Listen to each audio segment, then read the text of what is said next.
Wall Street didn't collapse on January 2nd. It froze, not because of a cyber attack, not because of a natural disaster, but because at exactly 10:52 a.m.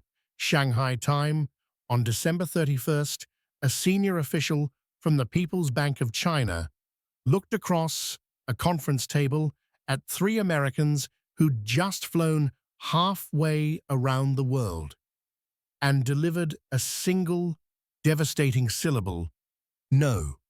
That word didn't just kill an emergency metals deal.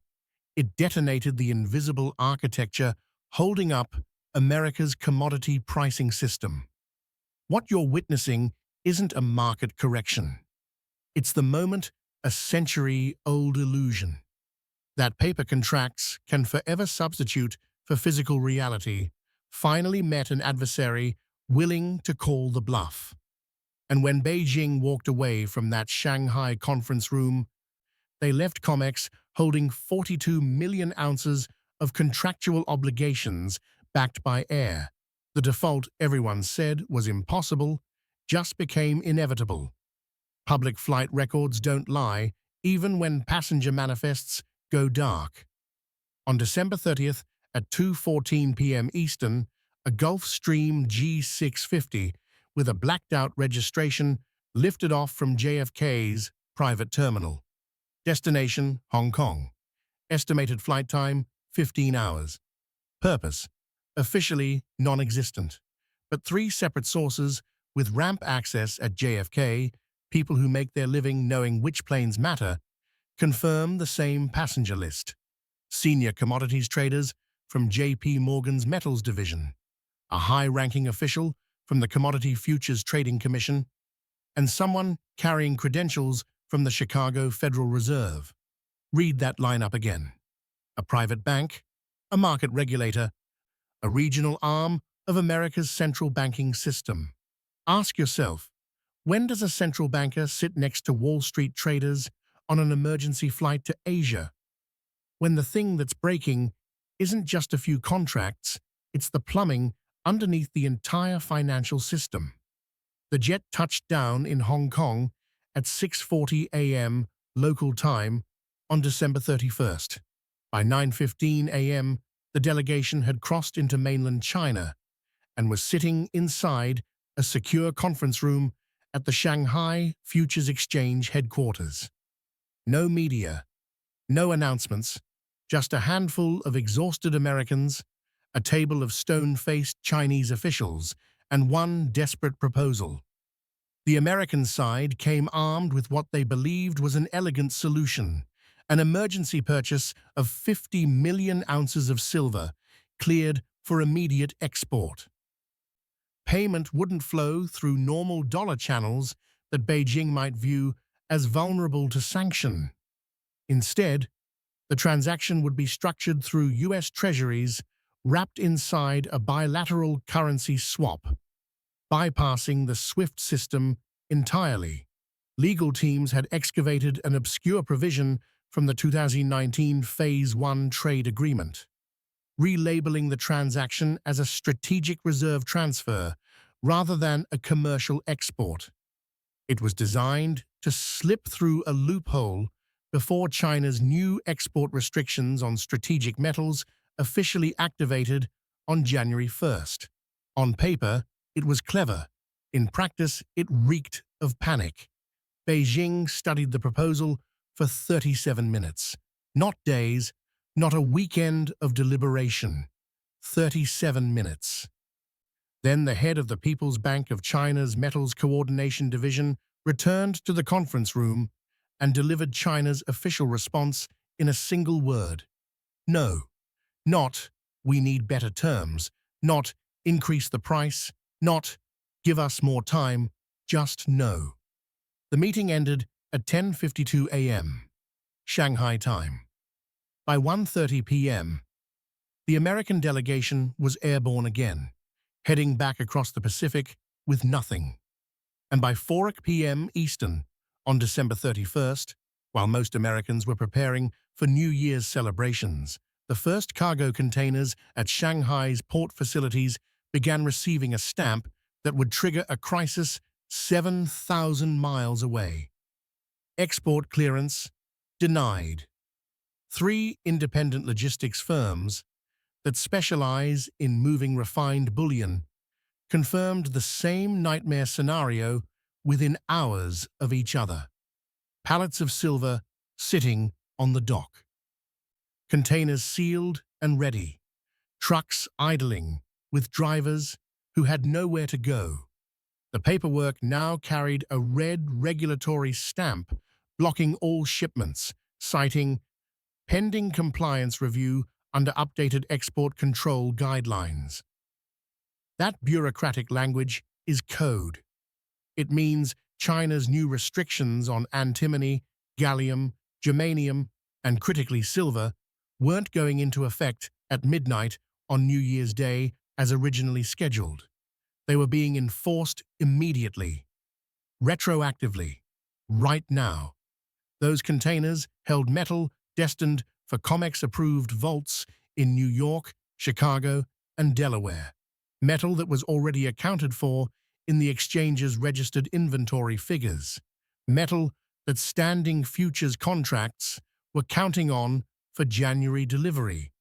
And now that metal wasn't moving, not delayed, not rerouted, stopped. Strip away the diplomatic language and face the reality. The United States government, through unofficial channels but unmistakable coordination, just attempted to quietly purchase a massive slug of physical silver from China to prevent COMEX from experiencing a delivery failure. And China refused. They didn't haggle. They didn't counteroffer. They rejected the entire premise of the deal. This stopped being about commodity prices the second that no landed. This became about something far more fundamental. Who controls tangible resources in a financial system built almost entirely on synthetic promises? Beijing looked directly at the American derivative structure, a towering edifice of futures, options, swaps, and leveraged bets, and said, in effect, "You've built a casino of paper obligations. We hold the actual metal. And we're not sacrificing our strategic reserves to save your illusion." When mainstream financial media finally covers this story, and they will, reluctantly, you won't hear it framed this way. You'll be told it's a trade dispute. You'll hear about regulatory adjustments and supply chain optimization. Bloomberg will deploy polite euphemisms. CNBC will put a calm expert on screen to assure you that commodity flows are being recalibrated. What they won't ask, what they can't afford to ask, is why a Federal Reserve official needed to be on that plane in the first place. Why the CFTC had to sit inside what should have been a straightforward commercial negotiation. Why a simple purchase of metal required sign-off from 2 governments and a currency swap structure designed to avoid normal payment rails. If they asked those questions out loud, they'd be forced to acknowledge the answer. The paper market has been wobbling on a foundation that's missing most of the metal it claims to have. Are you positioned for what comes next? While the mainstream scrambles to understand this crisis, our exclusive Silver Market Intelligence report breaks down exactly how this default will cascade through commodities, currencies, and equities. Get your copy now, before the next phase hits. Let's walk through the numbers, because this is where theory crashes into concrete walls. As of the close on December 30th, there were approximately 12,000 active silver futures contracts standing for January delivery on COMEX. Each contract represents 5,000 ounces. That's 60 million ounces of silver that, according to the exchange's own rules, must be delivered over the next 30 days. The latest warehouse data showed roughly 41 million ounces in the registered category, meaning supposedly available for delivery against those contracts. Even at first glance, there's a problem. 60 million owed, 41 million available.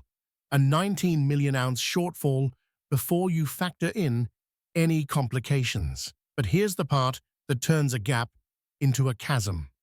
Of that 41 million ounces registered as available, more than half, approximately 23 million ounces, wasn't actually sitting in New York vaults on December 30th.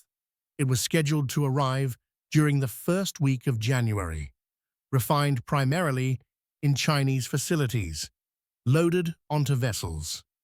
Routed through, you already see where this is going, Shanghai. Those are the exact shipments now sitting immobilized behind red compliance stamps. Do the new math. 60 million ounces owed to contract holders. Maybe 18 million ounces actually in vaults and physically deliverable.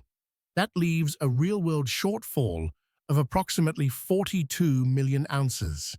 That's a 70% inventory gap.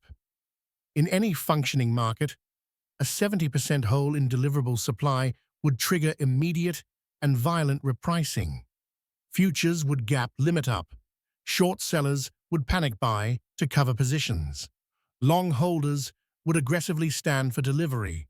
The price would surge until someone, somewhere, was willing to part with actual metal at the new equilibrium. That's how price discovery is supposed to function. But COMEX isn't that kind of market. This is a market where prices are set by leveraged paper trading across multiple time zones, algorithmic systems, and high-frequency strategies. A market where the underlying physical asset has just been yanked out of circulation by the one major producer with both the supply and the sovereignty to say no. Want to know how the system responds when the math breaks down this badly? You don't need a leak from inside the exchange. You can read it yourself. At 11:34 p.m. Eastern on December 30th, while most of America was finalizing New Year's Eve plans, an emergency advisory appeared on the CME Group's website under the deliberately bland title, Temporary Position Limit Modifications under Force Majeure Conditions. 8 pages of dense legal text, but one paragraph matters, buried in Section 4C. The clearinghouse reserves the authority, in circumstances where physical delivery cannot be reasonably completed due to events beyond the control of the exchange, to mandate cash settlement at the prevailing futures price with no additional penalty assessed to the delivering party. Translate that from legalese into English. Before the market even opens for the most critical delivery month in years, the exchange is granting itself permission to say, we're not going to give you the silver you contracted for. We're going to send you a check instead, calculated at a price we determine, and the party that failed to deliver faces 0 consequences. That's not risk management. That's pre-authorizing default and wrapping it in a force majeure designation to make it look legitimate. Look at the timing again. Who's scanning CME rule modifications about position limits at 11:34 p.m. on December 30th? Not retail investors, not pension fund managers enjoying the holiday. That timing is a signal to one audience. The major banks that need to know the playing field will be tilted in their favor before the opening bell rings. Here's what this means in practice for anyone still holding a January futures contract and expecting to receive physical bars. When the music stops, you'll be handed a cash settlement based on COMEX futures prices hovering around $30 per ounce, even while physical silver in Shanghai is trading hands near $90. That's not a pricing discrepancy. That's not a temporary dislocation. That's a $60 per ounce gap between the real-world cost of obtaining metal and the forced cash-out price printed on your contract. Some will call it a market inefficiency. The correct term is legalized confiscation, executed in plain sight through rule changes almost nobody reads. While Times Square was counting down to midnight, the Federal Reserve was fighting a different kind of fire. On December 31st, the Fed quietly injected $34 billion into the overnight repo market. The official explanation, when it comes, will sound harmless: standard year-end liquidity operations or routine funding support. Except that just 2 days earlier, on December 29th, the repo injection was approximately $4 billion. On December 30th, it increased to roughly $6 billion. Then suddenly, overnight, it exploded to $34 billion. That's more than an 8-fold increase in 48 hours. Markets don't spontaneously need 8 times more overnight cash because traders are feeling festive. They need it because major players are staring down collateral calls they can't meet, and they need emergency funding to stay within regulatory limits. The repo market is where institutions go when they have acceptable collateral but insufficient cash, and they need that cash for just one night to pass their balance sheet tests. When the Fed arrives with a fire hose on New Year's Eve, it's a signal that more than one systemically important institution was in danger of failing those tests. And when that liquidity surge lands on the exact same day China blocks emergency silver exports, you don't need a conspiracy theory to connect the dots. Silver isn't a fringe commodity. It's posted as collateral behind an estimated $250 billion in derivative exposure within the U.S. banking system alone. Here's the chain. A bank sells silver futures contracts without holding the full physical backing. To hedge that exposure, it purchases derivatives, swaps, options, structured products from other institutions. Those instruments are priced off the COMEX benchmark, the paper price set through futures trading. As long as physical bars can be sourced globally at a modest premium to that benchmark, the system works. You quietly enter the market, pay a bit above the futures price, deliver the metal, close the position, and move on. But that only functions when physical silver is actually available for purchase. Once the primary supplier decides the metal isn't for sale at any price, the modest premium turns into a canyon. Right now, COMEX futures settlement prices sit in the low 30s hours. Spot prices for immediate physical delivery in Shanghai are approaching $90. That's nearly a $60 spread. Imagine you're a bank that sold futures at 30, was counting on Chinese refineries to supply your delivery bars, and now a contract holder demands physical settlement. You don't have the metal. To perform on your obligation, you'd need to source actual bars in a market demanding $90. You'd deliver $90 metal against a $30 liability. You'd lose $60 per ounce. Multiply that by 42 million ounces, the amount COMEX can't match with available registered inventory, and you're facing roughly $2.5 billion in direct, realized losses. And that's just the exchange-traded component. The real risk lives in over-the-counter swaps and structured products purchased by pension funds, hedge funds, sovereign wealth entities, and corporations as portfolio insurance. When those buyers realize the exchange is forcing cash settlement and physical metal has vanished from the market, they'll move to enforce every clause of those contracts. That's where the notional exposure approaching $230 billion becomes relevant. You're suddenly in territory that feels uncomfortably familiar.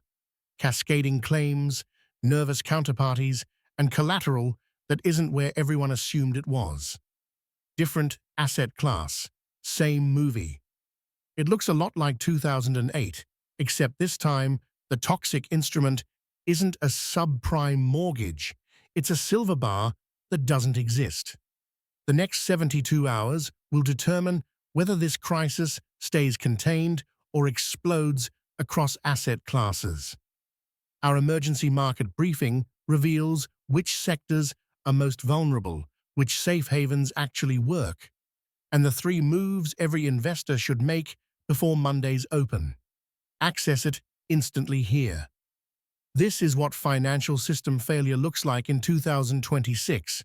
No missed bond coupon, no dramatic currency collapse, no tanks in the streets. Just a quiet rule change at 11:34 p.m. A bilateral meeting that ends in 37 minutes.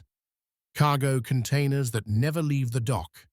And $34 billion in emergency liquidity pumped into the overnight markets while the world watches fireworks. The Fed races to ensure the major banks don't miss their funding requirements. The CME rewrites its rulebook mid-game to shield short sellers from real consequences. And the narrative machine spins up to assure you everything is under control.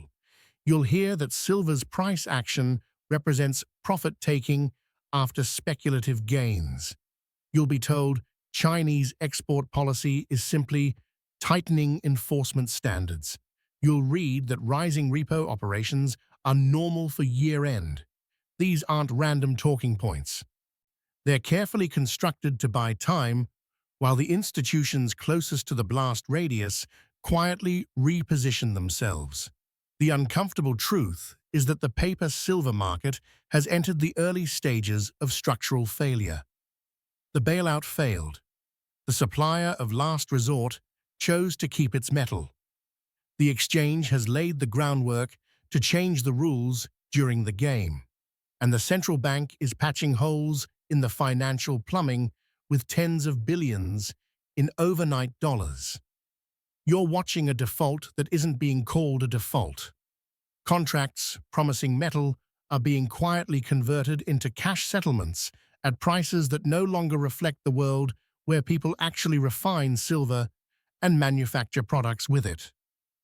This is what modern sovereign default looks like when the breaking point isn't a bond.